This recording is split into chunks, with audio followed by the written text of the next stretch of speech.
Hello, explorers, and welcome to episode 57 of Unbroken. Today I've got an interview with the lovely Dr. Linda Pettit. I was so thrilled to talk to Linda. She's someone that I've admired for a long time in the Three Principles world, and it was just really delightful to connect with her. I think you're really going to love this interview. We talk about a number of things, including a bit of her background and how she experienced some resistance when it came to when she first encountered the inside out understanding, and she shares that really in a delightful way about how that looked for her, and then as a psychologist what she did to move forward when she felt more comfortable doing that. And we talk about a whole number of things. I won't repeat them all here. You'll enjoy the interview very much. And we talk about her new book. So she's got a brand new book out. It's called Leaning into Curves, and it's available everywhere now where you buy books, in ebook, paperback, and hardback. And as she mentions in the interview, it will also soon be available in audiobook. She's going to record the audiobook herself. So that interview is coming up in just a moment. And I wanted to jump in and mention that I've created a wait list for what I'm calling the Unbroken community.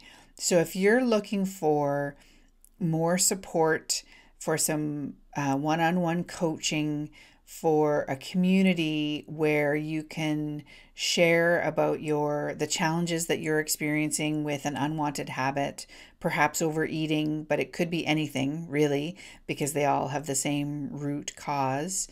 And you'd like to connect with some other people and talk about that and have some coaching from me, and some guidance and some community, really, you can go to alexandraamor.com/community, and there's a whole page there, and you can sign up. You'll see a sign up place to get on the wait list. So the community hasn't started yet. As I record this, it's March 2024. But what I'm doing is just gauging to see if there's enough interest in this kind of thing. So you can join the waitlist, as I say, at that page, alexandraamor.com/community. And then I'll be in touch and we'll work out when that's going to move ahead. And on that page, you'll find all the details about, the 2 calls that we're going to have each month, and all the other elements of the community that we'll pull together. So that's it for me. Here is the interview with Dr. Linda Pettit. Please enjoy. Dr. Linda Sandel Pettit, welcome to Unbroken. Thank you. Good to be here. It's lovely to have you here. So why don't we begin with a bit of your background? Why don't you tell us who you are and when you came across the three principles? Well, I have kind of an interesting background. I started out in journalism and public relations, and then I found my way into the helping professions. And so I was a counseling psychologist for 35 years. And now I do speaking and writing and mentoring. And I came across the three principles about it was exactly 21 years ago. So when I met my husband, who many know in the three principles world, Dr. Bill Pettit, he's a psychiatrist, and he had been mentored by Sydney Banks, the man who shared the principles originally, for, boy, even at that point, I think it had been close to 20 years. And so I got introduced through Bill, and of course, Sid was still alive then, so he would call our home just about every other weekend, and we would put him on speakerphone, and he would teach, share with us. He was very interested in mentoring both of us, Bill as a psychiatrist, me as a psychologist, in the understanding. So yeah, it's been. I will say it wasn't an easy, immediate sell for me. Okay, that was my next question. Yeah. Tell Yeah, it us was. about that. Bill should be the one to come in and tell you. It wasn't pretty. I believe at one point, as I recall it, it was actually in an airport. Mm. We were waiting for a flight, and I got so triggered my that I said to him, "If you ever mention Sydney Banks again, we are getting a divorce." So just to give your listeners, in case they struggle with the understanding, I certainly know that. Um, and in a way, interestingly, yeah, it was kind of incremental. Sometimes I would struggle with it, and sometimes I wouldn't, um, because I knew right from the start that there was something there, and I could see that it was settling me so that I was having less and less anxiety. That Mm. as I began to see that, anxiety was entirely thought created, that was really beautiful. It wasn't something that just parked on me, sat on my head, and I was completely powerless over it. It was like, and that was my primary struggle, I would say, was with being anxious. I'd been pretty anxious all my life Mm.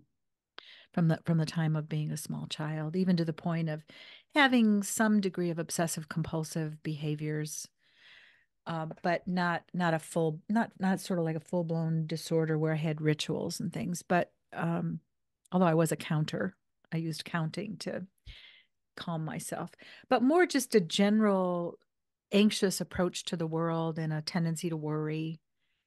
And I could see that that was settling down, although I don't know that I could have told you exactly why. But it was kind of like, I used to think of it this way, that I lived from a place of anxiety, and occasionally, maybe 20% of the time, I would stretch into these areas where I wouldn't feel anxious or I wouldn't feel worried.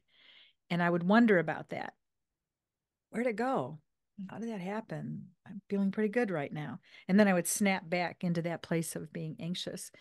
And as I started to get insight to how powerful thought was, and how thought was creating the experience of being anxious, what I gradually felt over a number of years was that it was like, it wasn't that I did never get anxious again, but the positions reversed. So 80% of the time I was pretty calm, and 20% of the time I might stretch into those zones again where I felt really anxious or worried, but I knew what was happening. I knew I was innocently using the power of thought to create this experience that was manifesting in my body in the state that I called anxiety. And so gradually I was less and less worried and less anxious, to the point now where I just really don't experience it very much. Or Hmm. if I do, it's a momentary fleeting thing, and then I come back to myself. Yeah. And as a psychologist, did you have times when you were helping others about anxiety? Yeah. Oh, yeah. I that was really my whole practice was about people who were having a lot of anxiety or depression. A lot of I'd always done a lot of work with people in transition, who had some kind of something happen in their lives that interrupted life as they knew it, and they were transitioning to some new understanding, and along with that was coming this experience of feeling lost or anxious or depressed. And but I was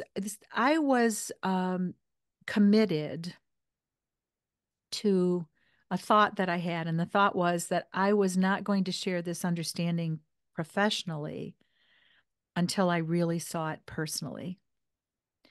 And so I didn't, even though I was very aware of it and was studying it and learning about it from Bill and from Sid and others in the three principles world. I didn't share it professionally for several years. And then I had an experience which I actually talk about in my new book.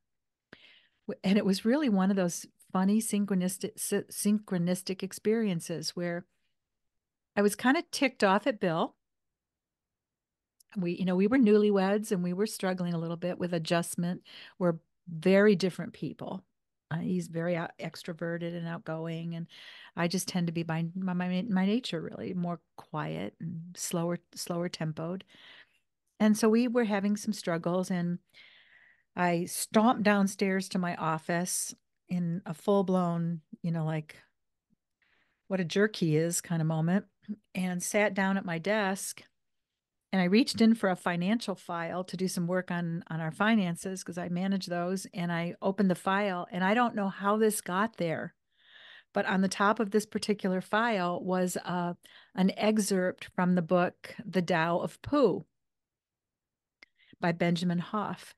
And I remember thinking, how did that get there? Because I don't like that book. I had read it and I didn't think much of it, which is really in itself pretty interesting. But I read the excerpt, and it said it was a conversation between two of the Pooh characters. And one of them is saying, "Oh, that Winnie the Pooh, he's just the sweetest, kindest, most loving, tender, wise, knowing being." And the other one says, "Oh, yeah, he is all of that. And it's just too bad that he's the exception to the rule." And the other one says, that might be, but what if he's the rule in action? Mm. And I had this moment, Alexandra, where I just went, it was like an insight. And I just thought, what if Bill, because he's so calm and he's so compassionate and he just rolls with things and he doesn't get really upset with me, just kind of stays with me when I'm in these little snits. What if he's not the exception to the rule? What if he's the rule in action? What if that's the way we're all meant to be? And in that moment, I became a student. I thought, you know, Mm. what if? What if I don't have to live with the level of anxiety that I do? What if I don't have to live with the level of reactivity and drama that I sometimes do? And I wasn't out of control, but I mean, we never yelled. We never had big, awful arguments or anything, but I walked around more than I wanted to in a feeling of being very stirred up inside. And he had been trying to share the three principles. And he will tell you now that he realizes that he was probably trying to be a teacher to someone who wasn't a student. And so he had a role in what happened. But when I had said to him finally, you just need to back off, he did back off. And I think when he backed off and I had the ability to just sort of observe a little bit more without feeling pressured to be different or to change, I just created a space. And then I found that excerpt from Hoff's book, and it just became real clear to me that yeah, this could be the answer I've actually been searching for. Mm. The other thing that I think was a factor is that at the time, so this was 20, we got married in 2003, so this is 21 years ago, or 20 to 21 years ago. I think the understanding was being taught primarily as a psychological understanding. And as a psychologist, I was struggling to see how is this different from other cognitive therapies? Because I was already a student of cognitive therapies and used them in my practice. And I truly didn't see, I saw glimmers, but not the whole picture, how this was very much different. And what happened for me is that as the spiritual understanding of them unfolded, and I began to see, oh, this is the answer to love. Mm. This is the answer to how I can stay connected to love. Oh, the only thing that ever gets in the way of love is my thinking. I'm never severed from it. Then all of the prior spiritual understandings and my psychological understanding came together. And that's when I really started progressing in understanding and Mm. began to share it in my practice. And in case there are other helping professionals who might listen to this, when I started sharing it in my practice, I talked with Sid and I said, Sid, I think I want to do this, but I'm not sure that I know how to do it. And there's kind of a whole story to what he said, but what he came to was, well, if you're going to give this a go, Linda, share it purely. Don't try to mix it with other things. Just share it purely and see what happens. But Alexandra, I was so fearful that I wouldn't be doing my job Mm. because it was so much less directive than other things. There were no rituals, there were no things people had to do, that I decided I would measure every client so that I had proof that they were getting better or not. And I had done that somewhat, but I really started to do it. I started to use some very high quality instruments, self report instruments, but still well researched, and had every client fill them out every third session. And somewhere that data is buried somewhere. Although it may have been destroyed because it was so long ago. But I actually started to get very good data that people were getting better significantly faster. I could sense it, I could see it anecdotally, but Mm-hmm. I also had the data to back it up, Mm. to the point that actually I had insurance companies, because mostly in mental health then, and I think still now, a lot of payment comes through third party payers in the United States. Uh, I would have insurance companies call me up and say, "How are you producing these results?" Mm. Wow. That's amazing. So the Yeah. results sort of hooked me. It was kind of like, oh, okay, Yeah. there's something here. Wow. Yeah. And I never looked back from that point. I ran a solely three principles based practice for a very long time. Mm-hmm. Nice. Oh, I love hearing that. That's great. I didn't know any of that. That's lovely.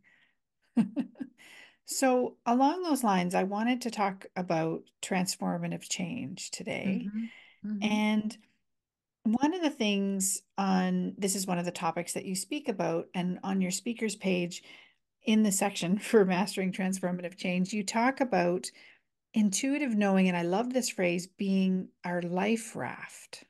Mm-hmm. Could you talk about that for us a little bit? Yeah. So where the principles point is that we are all sourced in this formless energy that you could call many names. I like to call it love or wisdom or intuitive knowing. It's a source that, as I see it, is evolving, it's creating, it's conscious, it's aware, it's moving through us. We are it. We are made of it. We are one of the forms of it. And one of the forms that it takes in us is thought. So I literally see myself as being pulsed through with thought. Um, but I also see myself as having been given the gift of thought to use however I choose to. So I have this incredible power with thought to create anything out of any experience or circumstance that's in front of me. And yet I also see that there is a divine aspect to it, that of always moving in the direction of love, always moving in the direction of higher evolution, higher consciousness, more common sense, more peace, more joy, more brilliance. And if we're aligned with that, if our thinking and divine thinking is aligned, then life is beautiful. Even the most difficult experiences in life have their own beauty. And so I think about now when so many of us feel so adrift. I was talking to a woman yesterday who's a developmental psychologist, and she was saying to me, Dr. Pettit, parents, she's a young woman and she's got young children. She said, parents right now are feeling very adrift. They don't know how to parent. We're coming out of this generation where, you know, and in this therapeutic environment that says that what parents did many years ago was terribly traumatic, and most of us were raised with a lot of trauma and a lot of challenge, and we're all in therapy dealing with that. And now as parents, we're all wondering, okay, how do we do it? We don't want to do what was done to our kids or what was done to us. We don't want to do what our parents did to us. But how do you do this? How do you do it when you're dealing with behavior and You're dealing with a world that feels so chaotic, and you're dealing with circumstances that our parents didn't have to deal with. I have a daughter who's going to be 40 this year, who has two young children. And not long ago, she had her little guys were locked down in their school because there was an active shooter near the campus. Now, it wasn't, thankfully, was not a terribly dangerous situation, but the children did go through an event where they were locked in a room and knew that someone was outside the school with a gun. Mhm. And so my daughter had to process that with her kids, and she has to process safety issues with her kids that I didn't have to deal with. So so people like, and that's just one example. People feel right now very adrift and very uncertain, and it feels like a lot of structures that held my generation in front of me, and maybe the one right after me, into place have crumbled. And they're looking for answers. And what if the answers are always inside of us? What if the answers are always in our intuitive knowing? And what if all we have to do is go inside and look beyond our fearful thinking and our egoic thinking, and we will always find an answer there? Well, I've I trust that.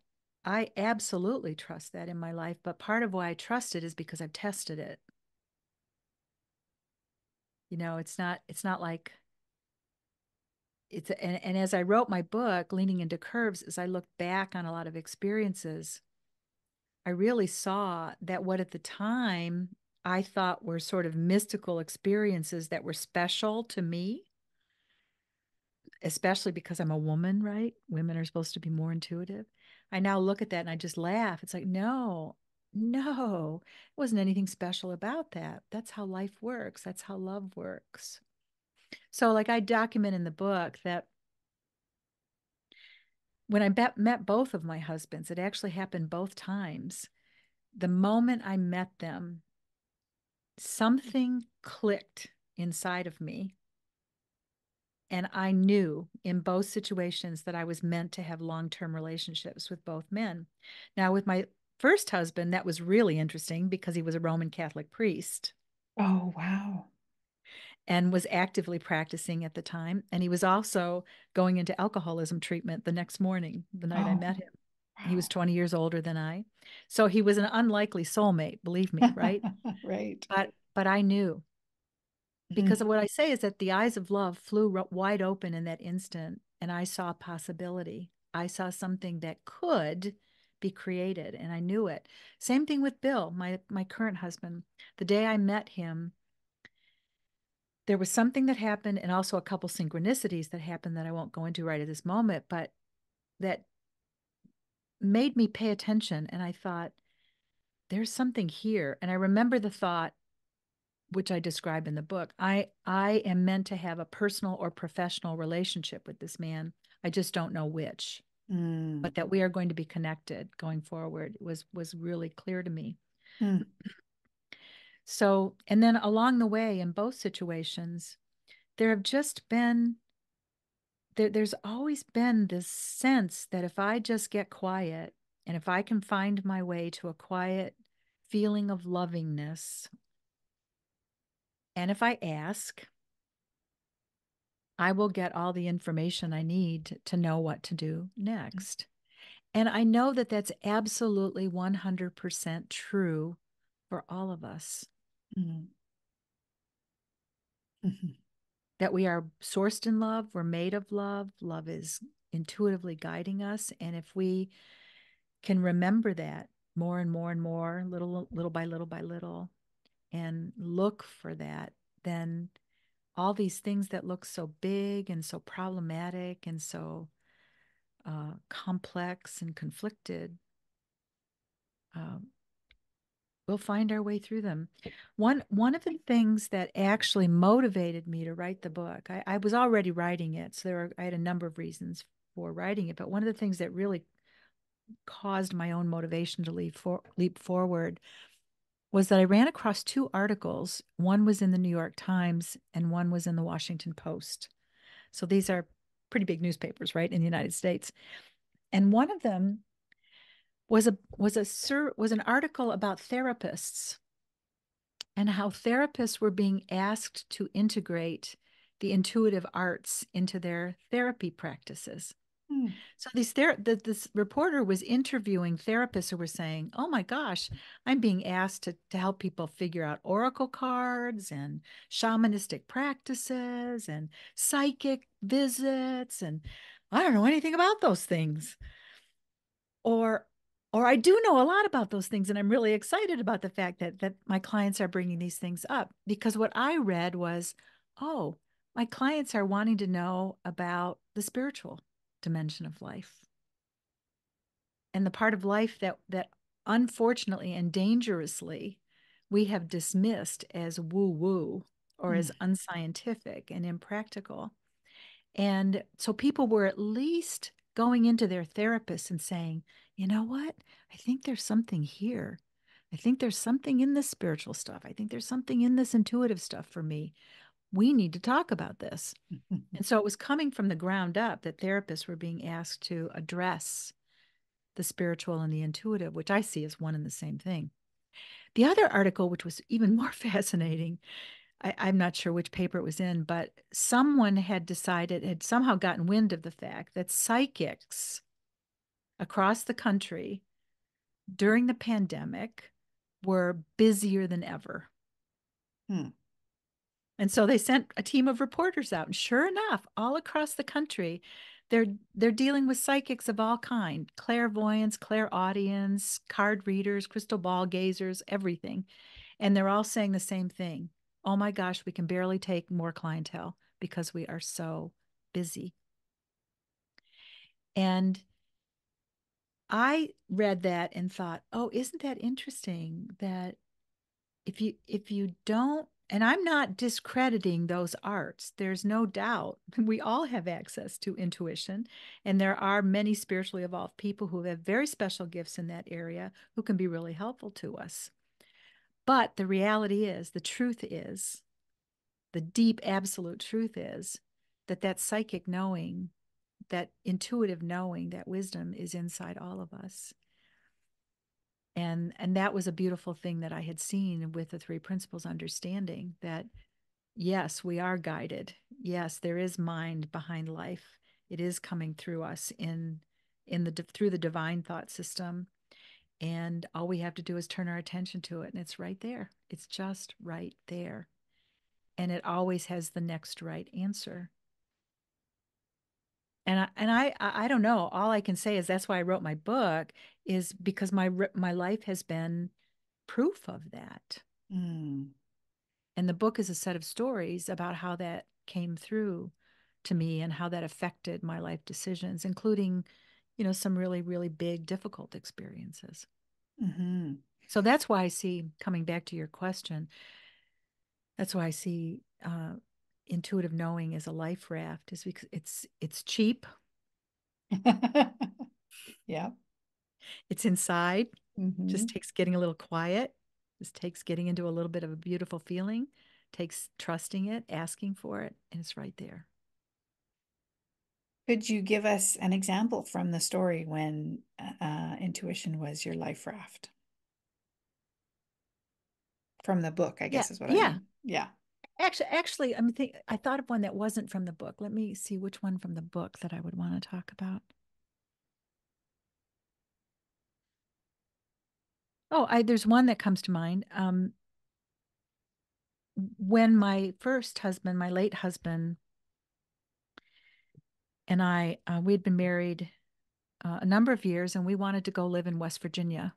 And a pathway opened up for me to go to doctoral school in West Virginia.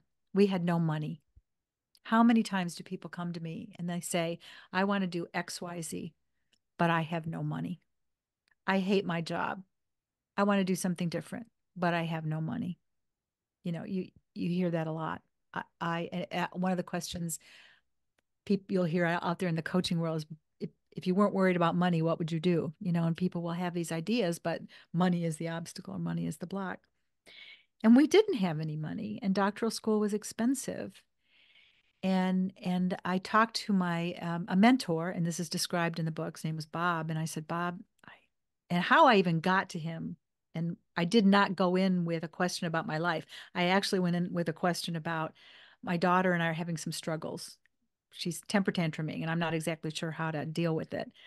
And Bob had said to me, I don't really think this is about Laura's temper tantrums. I think this is about you not paying attention to something that's coming up in you that wants to assert its independence, Mm. that wants you to assert your independence. And I thought about that, and I came back to him and I said, yeah, I really want to do something new with my life. I want to go to doctoral school in psychology. And I said, but we don't have the money. And he said, what's the first step? And I said, well, the first step is to take the graduate record exam. So how much does that cost? I said, I don't know, $75. You got $75? I said, yeah. You got money to go to doctoral school, then go take the first step. So I did. But then I got admitted, and my late husband, Jim, and I needed to move to West Virginia to where I'd gotten admitted. Didn't have any money. And we went looking for housing, and we couldn't find housing. Finally, did find housing, put a security deposit on it, but really didn't have money to pay for anything beyond the security deposit or to pay for school. So the training director where I had gotten admitted said, I'll find you a teaching job. And then Jim started looking for jobs down in West Virginia. We started to do what made sense to do. But the moment came for us to take the apartment that we had found, and we still didn't have funding for my doctoral program. Jim still didn't have a job. So we were facing a moment of decision, right? And we both went inside intuitively, kind of sat together and said, let's just really consider this, because this is our make or break moment. Either we choose it or we don't. We have to choose. And we both came out of that and said, well, what came to you? And we said to each other, we got green lights. We got the go ahead. But how? Mhm. Well, we had paid for the first month's security deposit in the first month's rent. We had that covered. And a plan clicked into place where Jim would stay at his job up in Toledo, Ohio, and I would go down to West Virginia and occupy the new space. So we did. We found a way to get through the next couple of months. I was living down there. He was living up in Ohio, commuting back and forth. So we got those 2 months covered. But then we came to the second point. Okay, I'm supposed to start school Monday. It's Wednesday, the week before. I still don't have a job. The university still hasn't been able to find me a teaching position. Jim still doesn't have a job. So we're on the phone together. What do we do? Do we abort? Do we say we got to stop? And again, we listened within, and both of us just said, green light, clear green light. Hmm. And so Jim went into his employer and said, okay, I am following through. My 2 weeks notice is up on Friday. I will be leaving and going down to West Virginia. He came down to West Virginia on Friday, came down. Friday morning, I got a call from the director of training at West Virginia University, and he said, I think I found you a job. I want you to go talk to this woman who's in another department, ed psych. And I went and talked to her. And bottom line, I got a teaching job that paid my entire way through doctoral school. I, Hmm. I ended up with not a dime of debt. Wow. Taught my butt off. Worked really hard. But was really interesting is, so Jim came down, and the following Monday, back to back, it was almost like, because he had made the decision and we had committed, back to back, 3 calls that offered him jobs in West Virginia. And by the end of that first week, he was gainfully employed. And it was like, there's a movie, it's one of the Crocodile Dundee movies. There's a place where Harrison Ford is being chased by the bad guys, and he comes to a big crevice, a huge canyon, and his spiritual teacher is on the other side, and he can't figure out how to get to the other side, and the spiritual teacher says jump. As soon as you jump, the bridge will appear. And that's what happens. He jumps and the bridge shows up and he gets across, and then the bridge disappears and the bad guys can't chase him. That kind of felt like that's what happened, was that it took jumping and then the bridge appeared. Mm-hmm. And it took trusting that intuitive knowing, and the life raft just showed up and we were off on an entirely new chapter of life.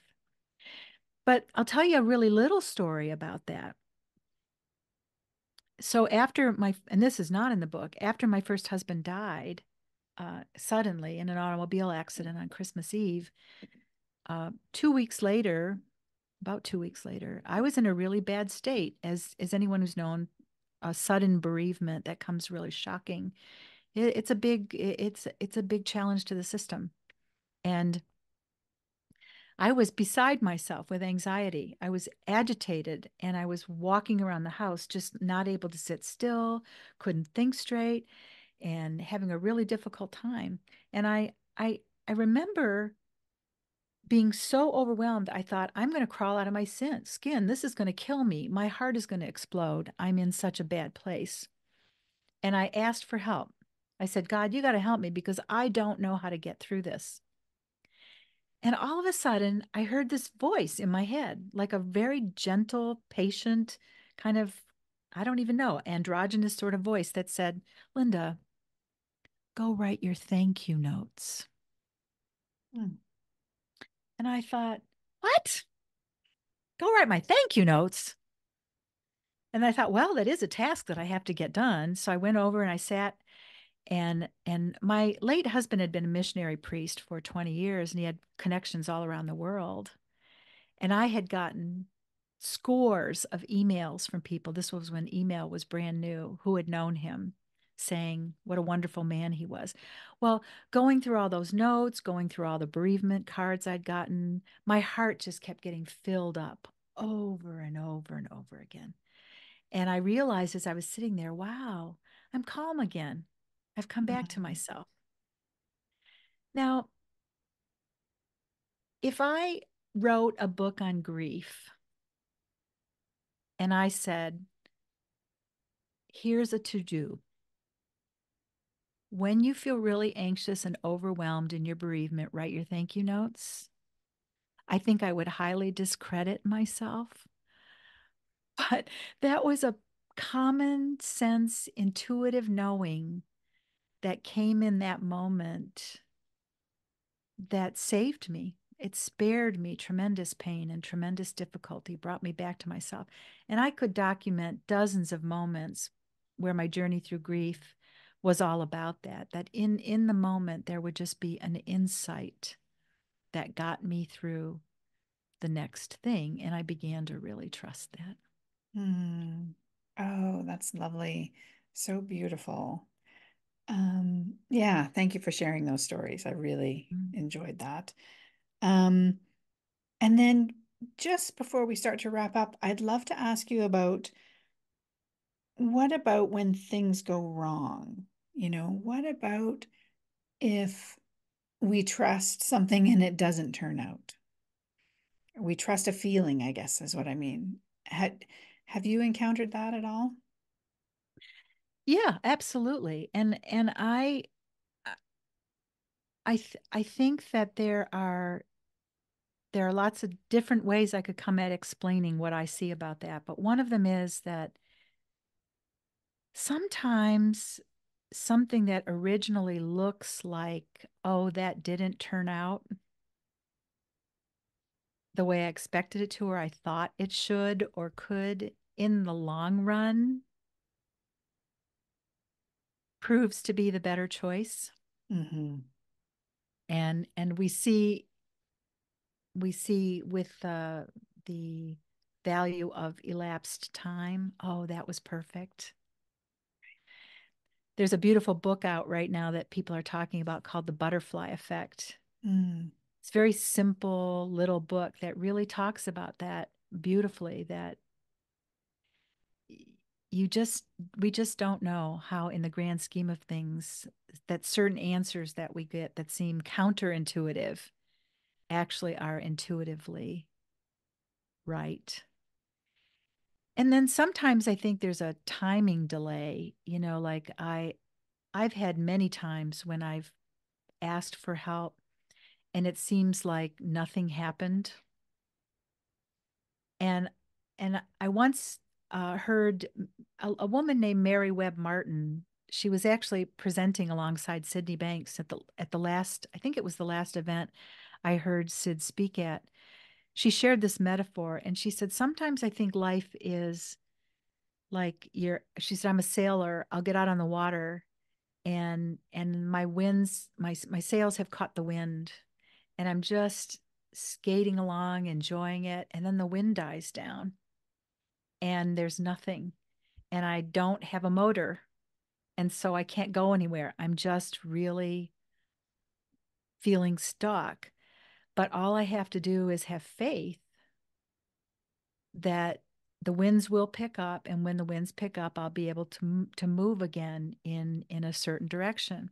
And Sid said, that's a really beautiful metaphor because there are a lot of moving parts to life.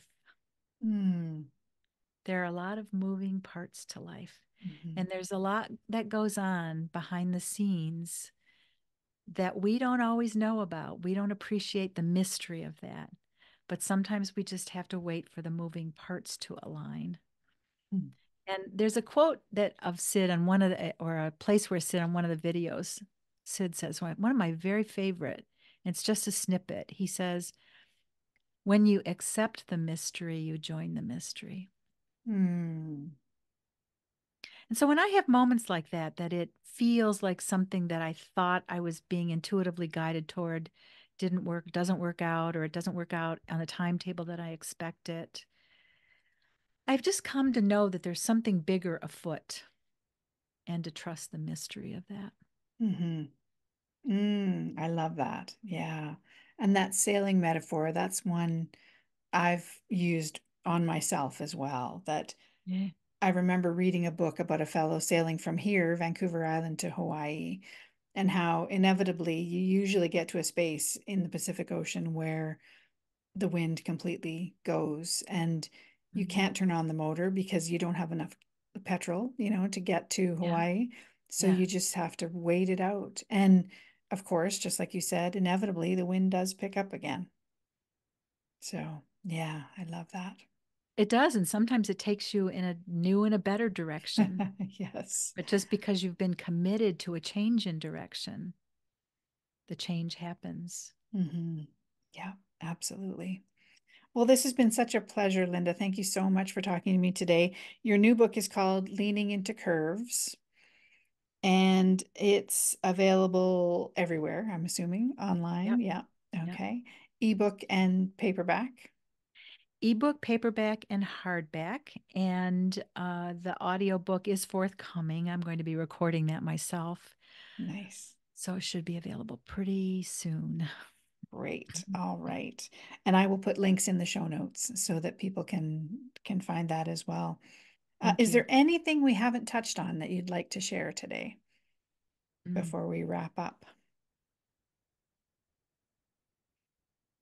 I think we started to talk about transformative change, and I love working with people who are going through transformative change. And transformative change is, not the kind of change that most of us go through where we change our hairstyle, right? It's usually some life event critically disrupts the path we've been on. Could be a job change, a job loss, a loss of someone in our life, a you know business disruption, could be anything. And I love working with people who are going through transformative change, big change. And in the therapeutic community right now, there's a lot of focus on trauma informed therapy. But one of the things that's not being talked about enough is, I think, is that many people experience huge amounts of post traumatic growth. Mm. They actually not only return to their baseline functioning, they exceed it because the transformative experience becomes a spiritual portal for transcendent spiritual growth. So, and what I found in working with people is that one of the things that we need to do is allow space for grief. We need to allow space to mourn and and embrace the embodiment you talked about, being in a body, being in a physical life, and having to deal with sometimes the big contact sport of life. And then I think a big step in that is forgiving life that we got handed tough circumstances to deal with, forgiving life and forgiving ourselves in thinking that we weren't big enough to rise to the challenge, Mm. because the spiritual nature that we have and are is always capable of rising to that challenge. And then if we ask for help and listen, there will always be the intuitive knowing, the desires that point us in new directions. And then from that point, it's just about embracing the desire and consciously creating from that desire. Lovely. Beautiful. Thank you. You're So, welcome. where can we find out more about you and your work? Probably the easiest place, and thank you for asking. You've been such a wonderful, thoughtful, gentle podcast host, is my website, Linda Sandel Pettit, LINDASANDEL Pettit, PETTIT.com. Perfect. Okay. And I will put a link to that as well in the show Thank notes. you. Well, Thank you. thank you so much, Linda. It's been such a pleasure. It has been. Thank you. Thank you for inviting me. Oh, my pleasure. Take care. Bye bye. Bye.